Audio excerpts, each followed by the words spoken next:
Hello everyone, welcome to this Euro 2024 qualifiers prediction video on my channel, and today we'll be going over matchday 8 games.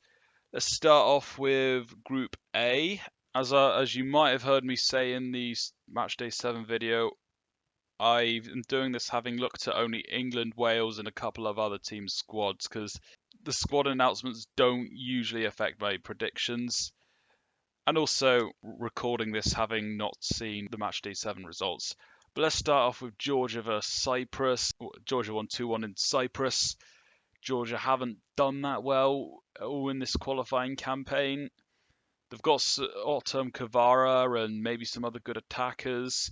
Against Cyprus, I don't know how good it will be, but I'm going to go for a 2-0 victory.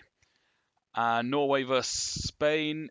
I predicted both of these teams to win their last games, which means Norway do have a chance of qualifying, and they would need to beat Spain, maybe get a draw. Yeah, they would still need to beat Spain. I do think Spain will win this 2-1. I think Norway can get a goal through Odegaard or Haaland, but I think Spain's going to control the game.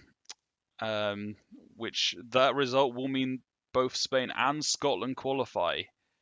And I think Spain will top the. Let's go to Group E. The early kickoff is Czech Republic versus Faroe Islands. I'm going to have 3-0 victory for the Czech Republic. And Poland versus Moldova.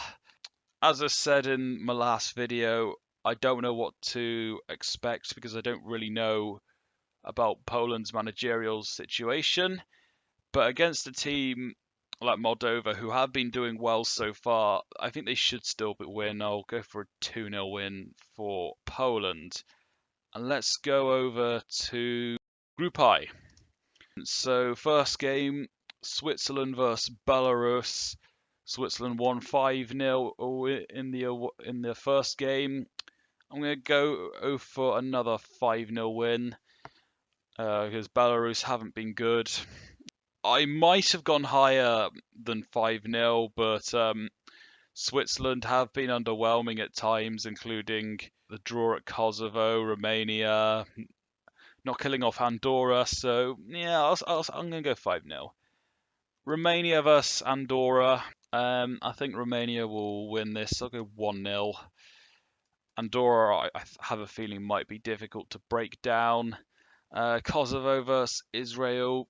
This game is still planned to go ahead, although maybe postponed to a later date if the Israel-Switzerland game is to be played a day or two after the other games in this group. Kosovo haven't been doing well. Israel they've actually got 7 points in the last, actually 10 points in the last 4 games, which to be fair, that's impressive since not starting well. Kosovo, my thinking is 2-2. I don't trust the defences of either side. And now let's go to Group D. Wales versus Croatia. Wales' only wins have been against Latvia. Croatia, the only game they haven't won was against Wales. And that's because towards the end of that home game, Zlatko Dalic was more focused on subbing off his key players rather than making sure Croatia got the win. Based on the quality of both teams, Croatia, I've said before, don't have a very prolific goal scorer. Their strengths lie mainly more in the midfield and the centre of defence. But they should be winning this. I'm going to go with a 2-0 win for Croatia. Turkey versus Latvia. I expect Turkey to win. They beat Wales at home. They beat Armenia away, drew at home to Armenia. Latvia haven't scored many goals away from home as well, just the one against Armenia. Turkey's defence is generally okay. I'm thinking this game ends in a 2-0 win. Moving on to Group F. We'll start with the first game of the day, Azerbaijan versus Austria. In the first game, I had I didn't predict. Oh, I realized I didn't predict the Austria versus Belgium game in my last video. So for the record, I'm going for a 0-0 draw. Azerbaijan versus Austria. I'm saying this game ends in a 3-0 win in for Austria. So that would qualify Austria to the Euros. I think Austria have the quality to get a comfortable victory. Maybe it's 2-0. I mean, Belgium only won on by 1 goal, but I'm going to say 3-0. And now Belgium versus Sweden. Sweden, according to my predictions, would still have some hope of qualifying, but they were done once they messed up against Austria. For me, I'm going to have a 2-0 win for Belgium. And now let's go to the next group, which is Group B. Gibraltar versus Republic of Ireland.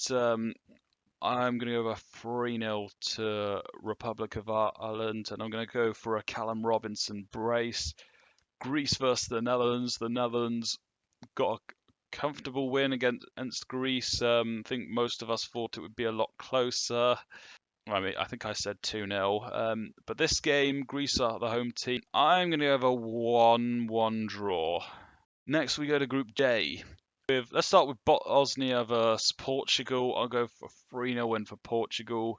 Before the qualifiers, I thought Bosnia had the best chance of getting a result out of Portugal, but given how Bosnia have been playing, I don't think that's going to happen. Iceland versus Liechtenstein. I'll say 4-0 to Iceland. Luxembourg versus Slovakia. I'm going to say this ends in a draw. Luxembourg are capable of beating Slovakia, but I think Slovakia also are capable of beating Luxembourg. What's the result in the other game? It was a draw. So I'm also going to go for a draw here. Let's go to Group H, where Finland play at 5 o'clock against Kazakhstan. So I predicted both teams to lose, and they'd be 4 points off the top 4. Here, I'm going to go with a win for Finland. I'm going to go with 2-0. And that would put, I think that would put Kazakhstan out the race for the top 4. But Finland helped themselves massively by winning in Kazakhstan, and they've got the home advantage. They've got Ant-Man, they've got Pookie. I think they've got enough to see this game out. Denmark versus San Marino. I'll go for 5-0 win for Denmark. I think they can go one better than in the home game. Northern Ireland versus Slovenia. I'm a bit torn on this one. I think Northern Ireland's going to score, but from my predictions of how this group would end, this would be the game to determine whether I think Finland finished second or Slovenia. Northern Ireland, performance-wise, they improved against Kazakhstan. The fact that Kazakhstan and Finland have managed to go into Northern Ireland and get wins, so Slovenia should be confident that they can do it as well. I think it's going to be a fairly close battle. I'm going to go with a 2-1 win for Slovenia. I think they've got enough quality to see themselves over the line. Let's go Group C, which is where it's going to be the first game I'm predicting that's involving England. England, the only game they've not won was against Ukraine. That ended in a 1-1 draw. My expectations for this game, Italy, they've got a new manager in Spalletti who won Napoli the title. So far has got an away draw and a victory to his name. I think it'll be fairly close. I think that home advantage will help England. My thinking is Italy will score first, then England equalise, and then they battle through and get a winning goal in the last 20 minutes. So I'm going for a 2-1 win for England, and this is a game I'm going to be going to. I'll probably film some stuff to put on some shorts. Malta versus Ukraine. Malta only lost 1-0 in the neutral venue. I think Ukraine have stepped up since then. But I'm going for a 2-0 win for Ukraine. I think they've got the quality to do so. On to the next group. Group G. Starting with Lithuania versus Hungary. Hungary, I thought, were good enough to get a 5-0 victory in the home game. They didn't, which made me doubt out whether I would still pick them as my dark horse team at the Euros. But then again, they did win at Serbia, which was something I didn't necessarily expect them to do. For this game, I'll go for a 3-0 to Hungary. And Serbia versus Montenegro, I'll go with a 3-1 to Serbia. So that rounds off all the groups on match day 8. Let me know your predictions. What games are you looking forward to the most? Thanks for watching, and see you in the next video.